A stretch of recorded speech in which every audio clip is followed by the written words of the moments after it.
Okay, so this is going to just be an introduction to Blurb and a little bit about Lulu. You can choose another self-publisher if you would like to, but these two have been vetted by myself and students, so thought I would show you them first. Blurb has been the best that I've experienced that I've had. I've also been using them for a very long time, so I've seen their growth and they've definitely improved. So basically, the reason that I like Blurb in particular for this class project is because that they have a plugin that works exactly with InDesign. So first things first, take a look around. The thing that you'd want to decide, and you want to make this decision beforehand because you want to know what kind of book you tend to make. So go to formats and take a look at what they offer. Um, there's a lot of, different varieties. You are not going to do an ebook because you are going to send something to get printed, but these are their basic ones. So the first set is photo books. These are their basic variations on there. You can see their sizes. And one thing you need to note is that for 20 pages and up, basically, like that price will get you 20 pages, but you must have 20 pages to have an actual book. You may have more than that. But you need the minimum of 20 pages. So, and that does not include the cover or back, by the way. That would be a separate file. So, here are their sizes. Kind of look at what they cost, see if that might change your opinion. And then we'll look at some of the other ones. Trade books are quite small. And you can do some cheaper printing or some, a little bit more. But they are 24 pages and another cents for each extra page. You kind of get the idea there. And this one starts at 24 pages and up. So already there's a difference. Photo books have a minimum of 20. Trade books have a minimum of 24. Magazines are your cheapest route by far. They start off as $4 for 20 pages, and then they go up per page. So if by some reason you only have 23 pages worth of content, you would still have to submit 24 pages. Your last page would simply be blank, which usually a blank page one isn't the end of the world, but if you have more than that, it's weird. So here are the two sizes, or not even two sizes, excuse me, but the two kinds of different paper. So you can get the idea of the weight. You can learn more on each of these so you can get a little bit more of an idea about them, what they mean, the different kinds of paper.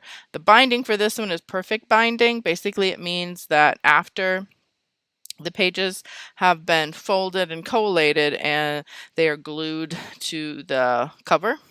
So perfect binding means basically glued. And it can accommodate anything from 20 pages to 240. I'm going to go back a step and so we can see the parameters for these other books. I'll just do like a standard, we'll just look at some of the standard ones. So if you go to the learn more again for these ones, you should understand that there's quite a cost difference between a soft cover, a hard cover, and then a hard cover with an image wrap. So this is where the book has that paper covering, no, sorry, that's the dust jacket. The image wrap is simply a hardcover that has the image wrap on it. So, these two aren't that much different. I personally would rather have mine wrapped on the book itself. That way these can't get separated. Some old books, they lose their covers. Soft cover though, this is how I've printed all mine so far to much success. It's just a thicker paper. So to look at these, you should be aware, of course, here's their sizes, the basic ones. The paper, you can choose quite a bit of different ones.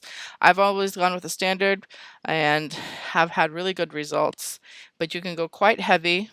End sheets are just some extra pages. They're not printed on, they're just extra. And then the blurb logo, they do print the blurb logo on your book, and so they will remove or leave it out. However, they'll charge you to do that because this is the way they get their advertising. So you can get paper samples if it's important to you. The pricing calculator will give you how much it would cost based on page count and how many books.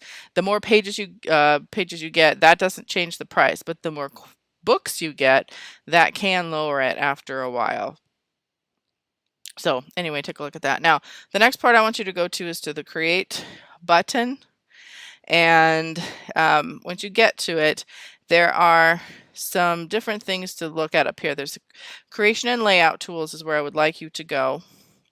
If you were going to have, once your book is done, you would upload a PDF. But for now, I'm going to have you go to the creation and layout tools. Now, because you're downloading InDesign for this book, I want you to download the InDesign plugin if you're going to use Blurb, because it makes your life really easy. So go ahead and download that plugin. Now, once you've downloaded the plugin and installed it, I just want to show you, I know you can't see the full program here, but basically it has a whole Blurb book creator. It has been built for InDesign and it works really well. It basically sets you up to create you know, a book. You create a new book, you tell it what type of book, you give it its title, how many pages. Now the page number does not really matter too much, but because you can always add pages or delete pages. Um, but you basically will create a cover template, and then after you create your book, and it takes you through the things step by step. So it's very, very helpful. It also will upload the book directly. So it's just easier, and I highly recommend it. But now, if you are not going to use Blurb, you can go over to, actually I take that back. There is one thing. If for some reason you are not going to use the Blurb book plugin, you'd have to go back to the creation and layout tools, and you would go to the PDF to book. This is important because it will allow you to know what kind of specs you need to set up individually in InDesign, including the bleed. So what you would do is go to the specs.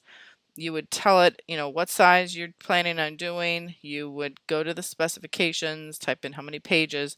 Pages are important because they give you the cover size as well. So based on the square, small, soft cover, etc., this gives you the information that you need to set up your file. So this is the trim size, this is the bleed, so your final exported size is that.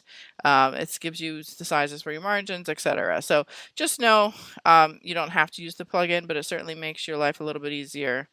And then it also makes, when you use the plugin, it creates the correct type of PDF file. It does require a specific type.